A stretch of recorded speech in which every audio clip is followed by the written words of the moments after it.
धोखेबाज जोड़ी पर कसी नकेल, बंद होगा पैसों के गबन का खेल।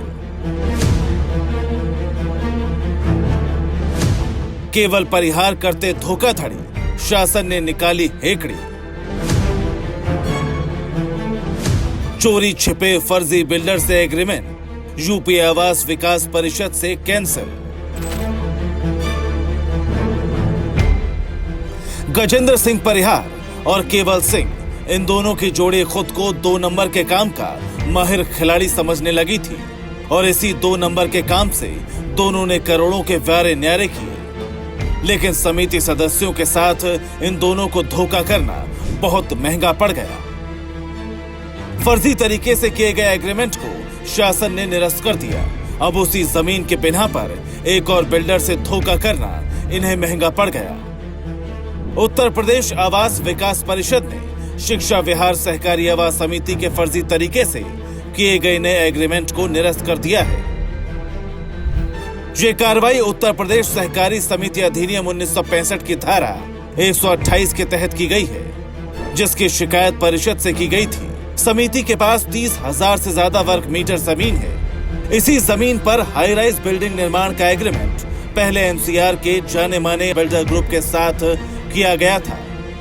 फिर फर्जीवाड़ा करके एग्रीमेंट कैंसिल करने लगे, तब बिल्डर ग्रुप ने धोखाधड़ी की एफआईआर दर्ज करा दी। शिक्षा विहार सहकारी आवास समिति लिमिटेड के अध्यक्ष और सचिव का ये कोई पहला फर्जीवाड़ा नहीं है। अब इनके फर्जीवाड़े पर लगाम कसने वाली है।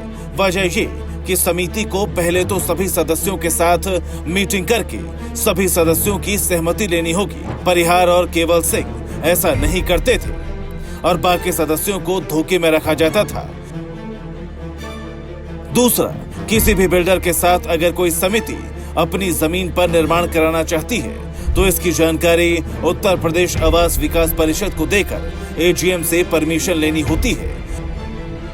लेकिन फर्जीवाड़े के माहिर ऐसा नहीं करते थे। इतना ही नहीं, समिति द्वारा एग्रीमेंट उसी बिल्डर ग्रुप के साथ किया जा सकता है जिसे इतने बड़े प्रोजेक्ट को कंप्लीट करने का अनुभव हो, जबकि समिति ने ऐसी कंपनी से एग्रीमेंट किया जो अभी कुछ महीनों पहले ही बनी है और उसे किसी प्रकार का कोई अनुभव भी नहीं है। जिससे यह साबित होता है कि दोनों धोखेबाज कैसे समिति की भूमि को भी बेचने में लगे हुए थे।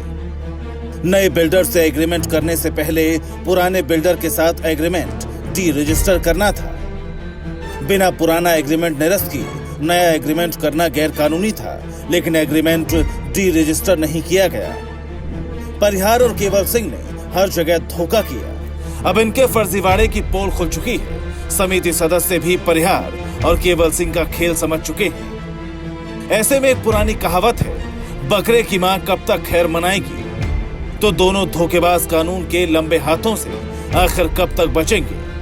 करीब 2 दशक से धोखाधड़ी का जो खेल ये जोड़ी खेल रही थी, अब उस पर ब्रेक लगता दिखाई दे रहा है, जो इन दोनों के लिए नहीं बल्कि हर उस शख्स के लिए सबक है जो लोगों के साथ धोखा करके पैसे कमाने की साजिश करते हैं। हालांकि इन दोनों पर अभी तो मुसीबतों का पहाड़ टूटना शुरू हुआ है। आगे इनकी मुश्किलें और बढ़ेंगी। कैसे, आपको अगले एपिसोड में बताएंगे।